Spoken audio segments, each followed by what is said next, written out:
The glass doors of the finance department burst open. 5 people in dark suits strode in, their faces set like stone. My coworkers froze mid-conversation, coffee cups suspended in the air. A tall woman with steel-rimmed glasses stepped forward, surveying our open-plan office with calculating eyes. "I'm Investigator Palmer with Grant Financial Forensics," she announced, her voice cutting through the morning chatter. "We're conducting an investigation into financial discrepancies within this department. Everyone is to remain at their workstations." 18 of us exchanged glances. Pens dropped. Someone gasped. Department Head Vaughn emerged from his office, his typical swagger replaced by stiff movements. "What's the meaning of this? We weren't notified of any." "This investigation is authorized by your board of directors," Palmer interrupted, handing him a document. "We have reason to believe there are significant irregularities in your financial reporting." My colleague Tina leaned over. "Ariel, what's happening?" she whispered, her voice trembling. I didn't answer. The moment I'd been anticipating for months had finally arrived. 2 investigators set up laptops in our conference room while others positioned themselves at strategic points around the floor. The air conditioner hummed loudly in the sudden silence. "We'll be interviewing each of you individually," Palmer continued. "Until then, continue your work as normal, but do not access any financial systems without our supervision." Panic erupted in whispers. Devin from Accounts Receivable looked like he might be sick. Lena started frantically closing windows on her computer. Vaughn's assistant Petra kept glancing at him, her fingers twisting her necklace. Vaughn cleared his throat. "This is clearly a misunderstanding. My team operates with complete transparency and—" Palmer cut him off again. "We'll start with you, Mr. Vaughn. Please bring your laptop." As Vaughn followed Palmer to the conference room, he shot me a look of pure venom. 6 weeks ago, I'd approached him about discrepancies I'd found, transfers that made no sense, missing funds disguised as operational costs. He'd dismissed me instantly. "You're overreaching, Ariel," he'd snapped. "Focus on your assigned tasks." The next morning, rumors circulated that I was making careless mistakes. Projects were taken from me. My quarterly performance review suddenly contained concerns that hadn't been mentioned before. One by one, my colleagues were called in. When they returned, they avoided looking at me.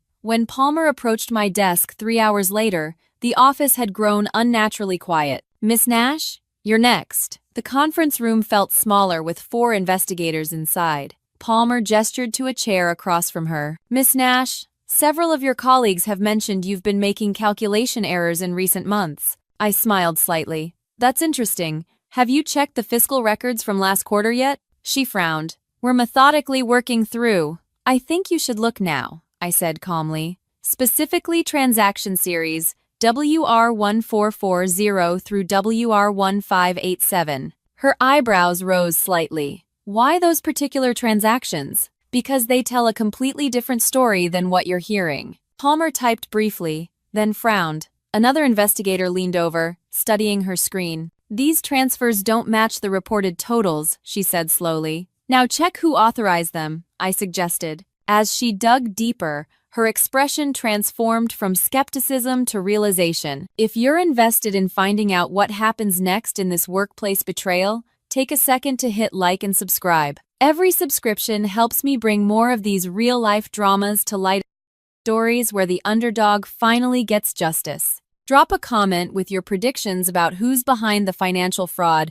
and what evidence I might have gathered. Now, let's get back to the moment that changed everything. My name is Ariel Nash, 32, senior financial analyst with a perfect record until 3 months ago when everything started falling apart. I've always been the quiet one, the person who notices patterns others miss. My grandmother taught me bookkeeping in her small grocery store when I was just 10. "Numbers never lie," she'd say, "but people who use them sometimes do." I joined the company 4 years ago, climbing from junior analyst to senior in record time. My colleagues respected my abilities but kept their distance. I wasn't part of their happy hour crowd. I preferred spending evenings with my rescue greyhound, Ada, named after the first computer programmer. The first strange number appeared in March, a transfer of $24,750, labeled as equipment maintenance, for machines we had replaced last year. I flagged it as an error. 2 days later, the entry vanished from the system, replaced with a legitimate expense code.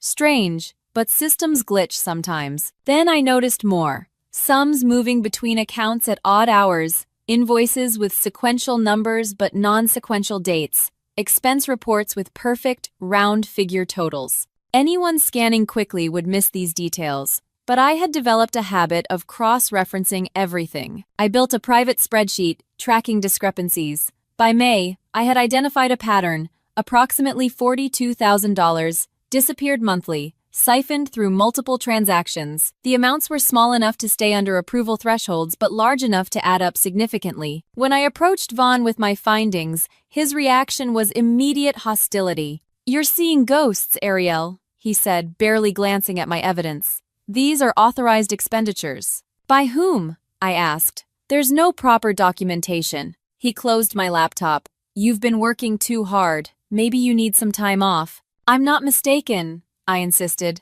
"The money is being diverted through." "Enough." He stood abruptly. "This isn't your concern. Return to your assigned projects." The next morning, I discovered I'd been removed from 3 accounts and reassigned to basic data entry. Colleagues who'd previously sought my help now avoided me. Whispers followed me to the break room. "Apparently, she's been making massive errors. Vaughn had to stay late fixing her mistakes. Probably won't make it past the next review." I maintained my composure but felt the ground shifting beneath me. 12 years of building a spotless professional reputation, vanishing because I'd asked the wrong questions. That evening, I considered my options. Approaching upper management seemed risky. Vaughn golfed weekly with the CFO. Human resources reported directly to them both. I could quit, but that meant abandoning any chance of clearing my name. Plus, someone was stealing from the company, and they were setting me up to take the blame. I made my decision at 2 a.m., sitting on my apartment balcony with Ada curled at my feet. I would become invisible, the person nobody watches, because they've already decided she doesn't matter. For the next 10 weeks, I arrived early and stayed late. During work hours, I made a show of struggling with basic tasks, feeding the narrative that I was incompetent. But after everyone left, I meticulously traced every suspicious transaction, documenting connections that grew increasingly clear. I discovered Vaughn wasn't working alone. 3 other colleagues, Preston, from tax compliance, Zoe from accounts payable, and Grant, Vaughn's right-hand man, were involved. They'd created a sophisticated system of fake vendor accounts and manipulated internal transfers. More disturbing, I found evidence suggesting this had been happening for almost 2 years, with the missing funds now totaling over $1 million. The week before the investigation, I'd noticed increased activity. Larger transfers, hasty cover-ups. They were accelerating their timeline, perhaps planning to frame me completely before moving on. I knew I had to act before they did. I anonymously sent key evidence to the board of directors, just enough to trigger an investigation but not enough to show my hand. Then I waited. Now, sitting across from Palmer, I pulled a memory stick from my pocket. This contains my analysis. 18 months of patterns showing how they diverted company funds to private investments. The transactions were timed to coincide with my audit days, making it appear I was responsible. Palmer's eyes narrowed. "Why didn't you report this through proper channels?" "Because the proper channels were compromised," I replied. "Vaughn and the CFO are close friends. HR reports to them both." "So you conducted your own investigation," she said, not as a question. "I protected myself," I corrected. "When someone starts building a case against you, sometimes collecting evidence is your only defense." "These are serious allegations against senior personnel," she said carefully, "which is why the proof had to be irrefutable." Palmer inserted my memory stick into her computer. As she scrolled through my files, her colleague's phone buzzed. He stepped outside, then returned moments later. "Palmer, we need to talk," he said urgently. "Now." They excused themselves, leaving me alone in the conference room. Through the glass walls, I could see Vaughn watching me, his expression calculating. He believed he still had the upper hand. He had no idea what was coming. When Palmer returned, something had shifted. "Miss Nash, we'd like you to remain after hours today. We have more questions about these transactions." "Of course," I replied. As I left the conference room, Vaughn intercepted me in the hallway, his voice low. "Whatever you think you've done, it won't work. Nobody beats me at my own game." I looked him directly in the eyes. "I'm not playing your game. I created a new one." He laughed, but uncertainty flickered across his face. You should have taken the hint and resigned when you had the chance. Now you'll leave in disgrace. I simply smiled and returned to my desk, feeling his eyes burning into my back. What he didn't know, what none of them knew, was that I had uncovered something far worse than simple embezzlement. The rabbit hole went deeper than anyone suspected, and I had followed it all the way down. The rest of that day moved like a carefully orchestrated dance. Investigators converted our break room into a command center, filling it with monitors displaying financial records. Every so often, one would emerge to collect another colleague for questioning. By mid-afternoon, the atmosphere had grown thick with tension. Zoe approached my desk, voice artificially bright. Weird day, right? What did they ask you about? I noticed Preston and Grant watching from across the room. I kept my expression neutral. Just routine questions. My responsibilities, reporting structure, nothing major. Oh, she seemed disappointed. They grilled me about access permissions, as if I'd have any reason to mess with the books. I shrugged. I'm sure they're just being thorough. Her smile tightened. Well, we're all in this together, right? I'm sure everything will be cleared up soon. As she walked away, I caught her exchanging glances with Preston. They were fishing for information, trying to gauge what I might have said. At 5:30, most staff were dismissed for the day. Palmer asked Vaughn, Preston, Zoe, Grant, and me to remain. The 5 investigators split us up, placing us in separate conference rooms. I was left alone for nearly an hour, a classic pressure tactic. When Palmer finally returned, she wasn't alone. A man in an expensive suit introduced himself as Gregory Winters, the company's external legal counsel. Miss Nash, he began, the allegations you've brought forward are extraordinary. Financial fraud of this magnitude could severely impact the company's reputation.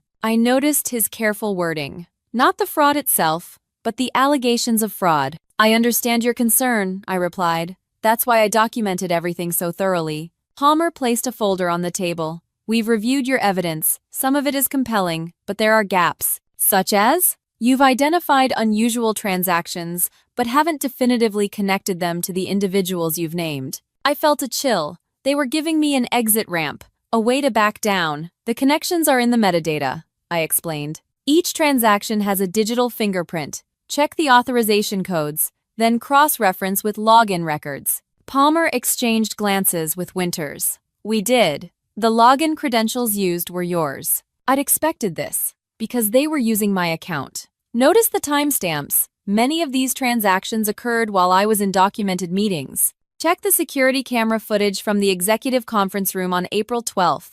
I was presenting quarterly projections from 2:15 to 4:30 p.m. During that same time frame, my credentials were used to process 6 transfers. Winters leaned forward. Miss Nash, do you realize the gravity of accusing your department head and senior colleagues of criminal activity? If you're mistaken, I'm not, I interrupted. And there's more. I reached for my bag, but Palmer stopped me. We've already examined the contents of your memory stick. Not everything is on the stick, I said. Some things I kept separate. I pulled out my phone and opened a locked folder. 2 weeks ago, I received this email from an anonymous account. I handed Palmer my phone. She read silently, then passed it to Winters. His expression darkened. This appears to be communication about offshore accounts, he said carefully. It is. Sent accidentally to a general department address rather than a private one. I was monitoring all unusual communications as part of my investigation.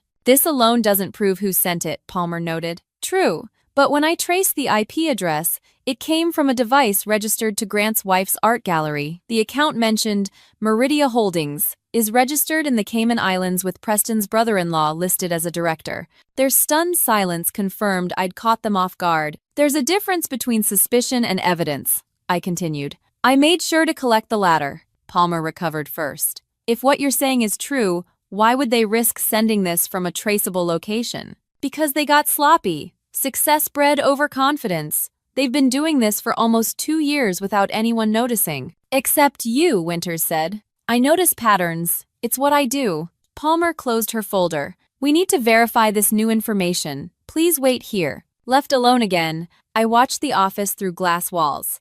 In separate conference rooms, I could see my 4 colleagues. Vaughn appeared collected, occasionally checking his watch. Preston kept rubbing his temples. Grant stared at a fixed point on the table. Zoe was visibly agitated, gesturing as she spoke to her interrogator. My phone buzzed with a text from an unknown number. Back off now. Last warning. I took a screenshot and set the phone on the table. More evidence. As darkness fell outside, the investigation intensified. 2 more people arrived. A woman who headed straight for the server room with an IT security badge, and a man carrying forensic equipment. Around 8 p.m., Palmer returned with a tray of sandwiches and coffee. This is taking longer than anticipated, she said. We've contacted the board. They're convening an emergency meeting tomorrow morning. Have you found what you're looking for? I asked. She remained professional. We're still investigating, but I should inform you that Mr. Vaughn has made counter-allegations. He claims you've been manipulating data to frame him because he gave you a poor performance review.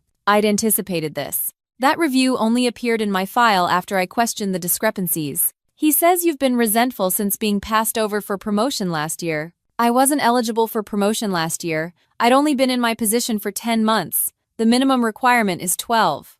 Palmer made a note. He also suggests you may have personal motives. Something about a relationship that ended badly? I nearly laughed. I've never had a personal relationship with Vaughn or any colleague that's easily verified. One more thing, Palmer said, her tone shifting slightly. We found something interesting when we examined the server logs. Someone accessed the financial systems every night between 7 p.m. and 9 p.m. for the past 3 months, using your credentials. That was me, I confirmed. I stayed late to document the fraud without being observed. So, you admit to unauthorized system access after hours? I felt the trap closing. There's nothing in company policy prohibiting working late. I used my own legitimate credentials to investigate suspicious activity that threatened the company. Palmer studied me. You understand this could be interpreted as stalking or harassment. By whom? The people I caught stealing? That remains to be determined. She stood. Get some rest, Miss Nash. We'll continue tomorrow. When I finally left at 10 p.m.,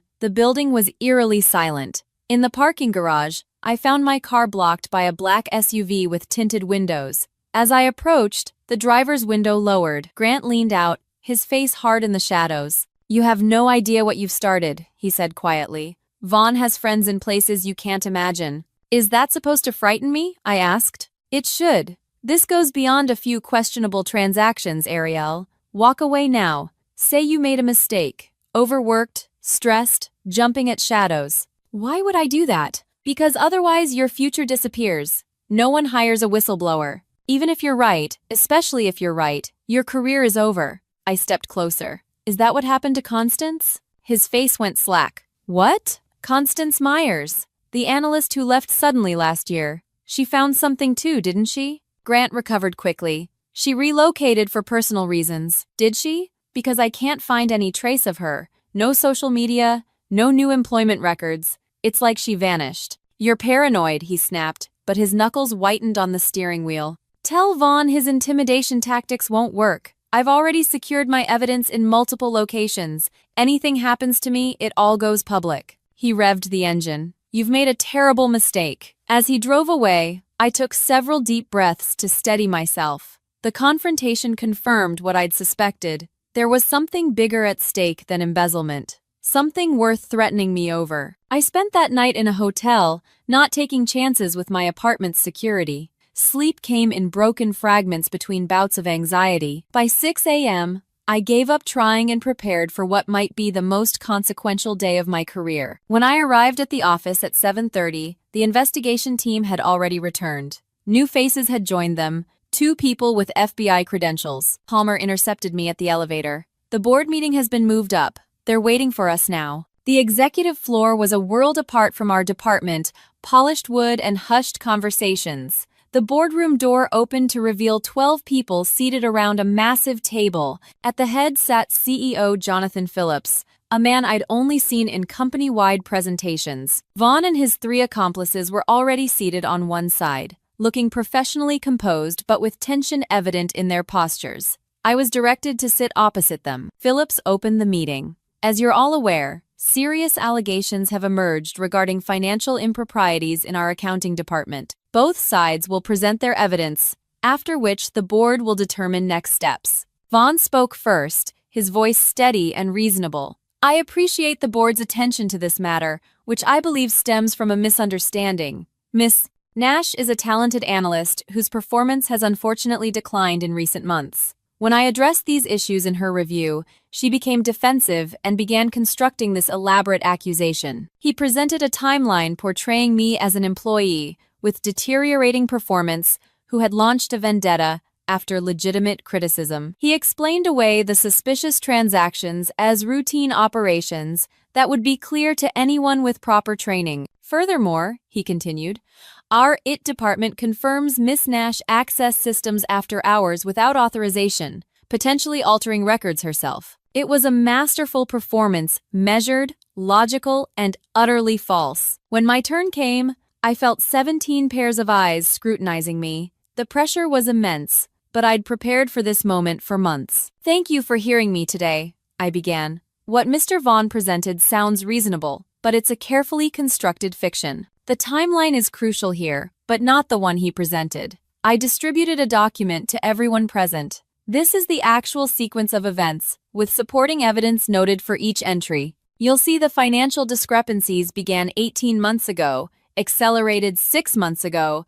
and my performance review was only modified after I raised concerns. I walked them through the evidence methodically, using the projector to display key documents. As I spoke, I noticed something unexpected. One board member, a woman named Teresa, was taking notably detailed notes and occasionally exchanging glances with Palmer. The most compelling evidence, I continued, came to light only yesterday, when your forensic team examined the backup servers. The primary records were altered, but the automatic backups preserved the original entries. I nodded to Palmer, who projected a new document. This comparison shows the original transactions beside the modified versions. The alterations consistently redirect funds through shell companies that, when traced, connect to personal accounts held by the 4 individuals involved. Vaughn's composure finally cracked. This is absurd. She's manipulating data to frame us. The backup server timestamps can't be altered, I replied calmly.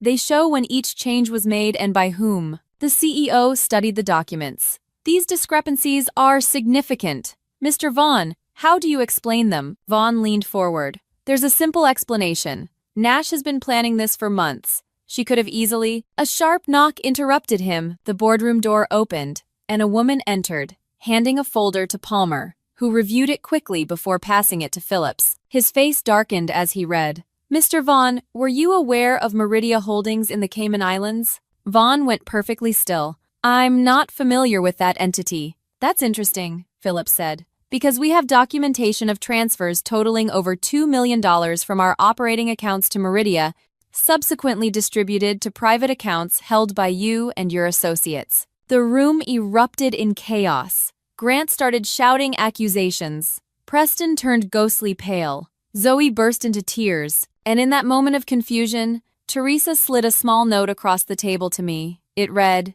"We need to talk privately, not just about this." I glanced up in confusion, but her expression revealed nothing. As security personnel entered the boardroom, I realized this was far from over. The truth I'd uncovered was just the beginning. The next 48 hours passed in a blur of statements, affidavits, and meetings with corporate lawyers. The scandal erupted like wildfire throughout the company. Security escorted Vaughn and his accomplices from the building that same day, their personal items shipped to them later after being thoroughly examined for additional evidence. I remained isolated, shuttled between conference rooms for various interviews. During brief breaks, I caught glimpses of shocked colleagues huddled in small groups, their whispered conversations halting whenever I approached. Late Wednesday afternoon, Palmer found me in the small meditation room where I'd retreated for a moment of quiet. "The district attorney's office is moving quickly," she said, closing the door behind her.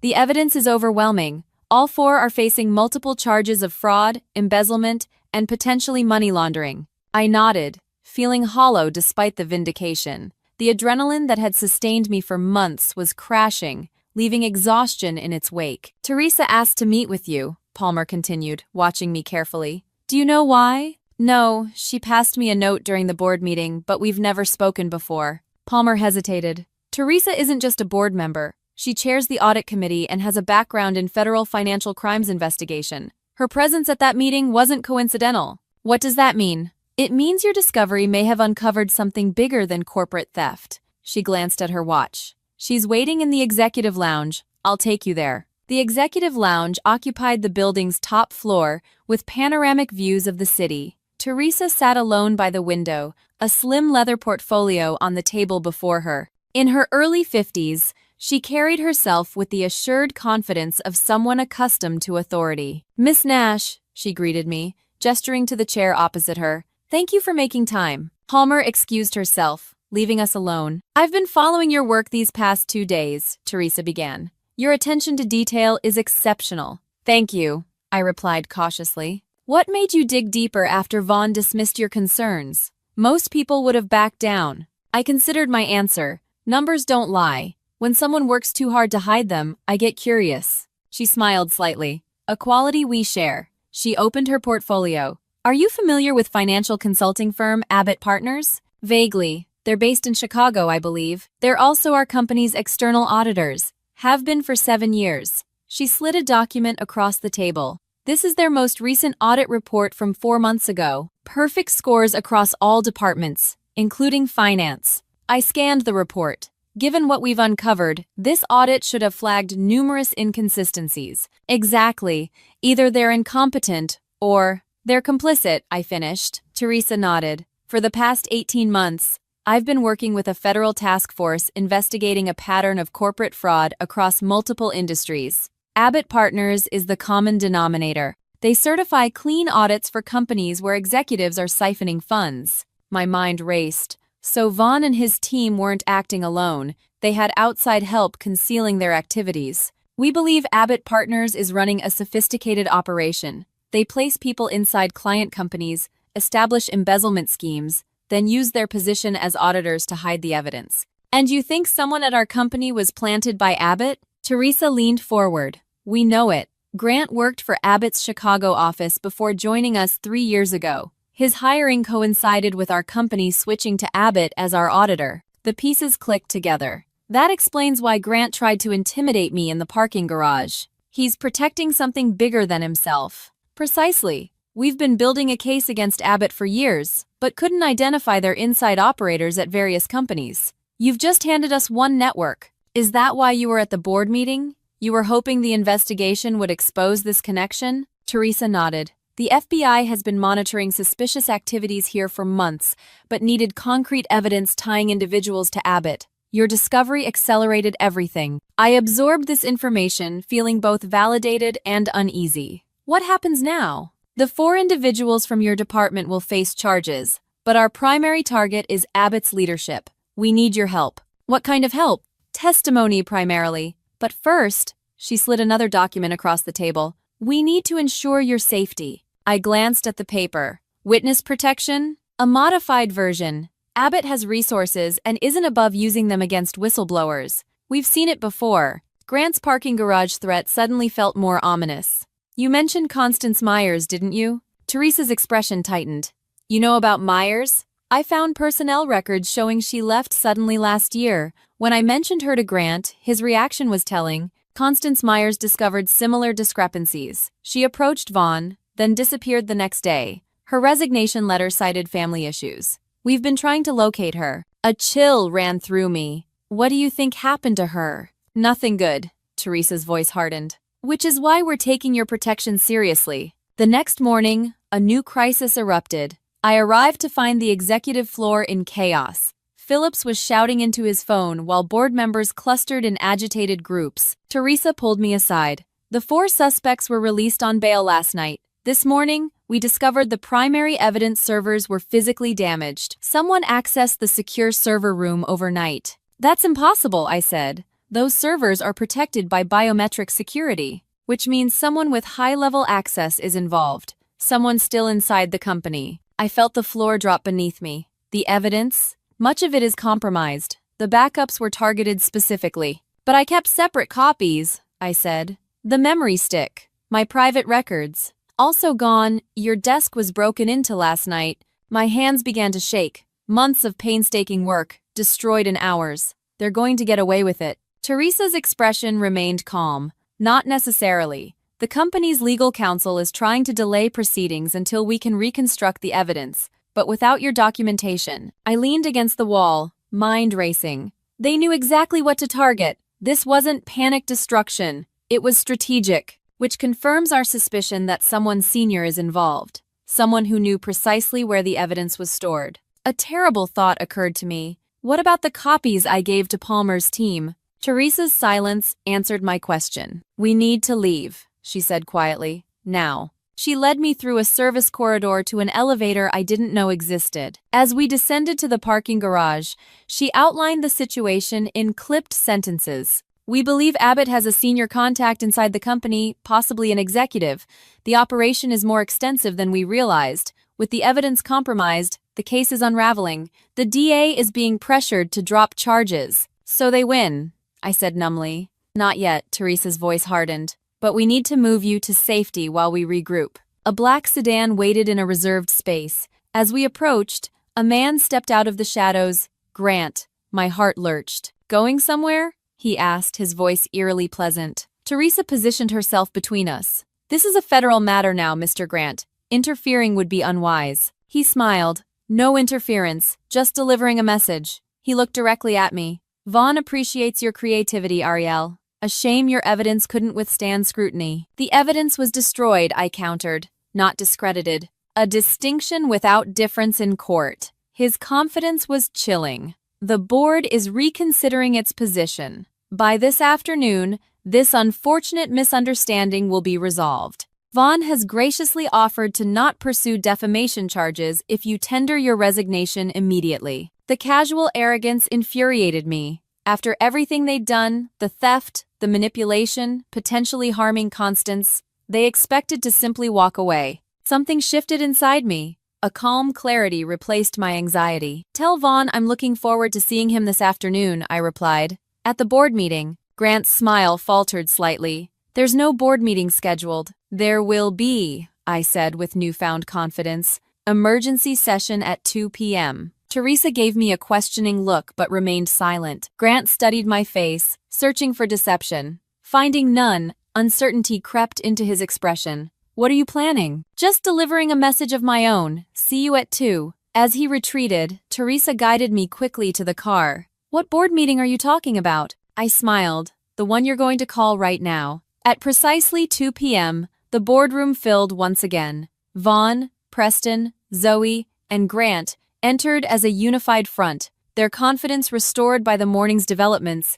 They took their seats with the air of people who had weathered a minor inconvenience rather than criminal charges. Phillips opened the session. We've called this meeting to address recent developments regarding the financial investigation. In light of new information, we need to reassess yesterday's conclusions. Vaughn smiled thinly. I appreciate the board's willingness to correct a misunderstanding. As I maintained from the beginning, these allegations were baseless. I sat silently, watching. Teresa beside me, equally composed. The company's legal counsel spoke next. Given the compromise of key evidence, the district attorney is re-evaluating the case. We have been advised that charges may be withdrawn pending further investigation. Murmurs rippled through the room. Several board members appeared troubled but resigned. Additionally, the counsel continued, Mr. Vaughn has raised concerns about the investigation's procedural integrity. He alleges evidence may have been manipulated. Vaughn leaned forward.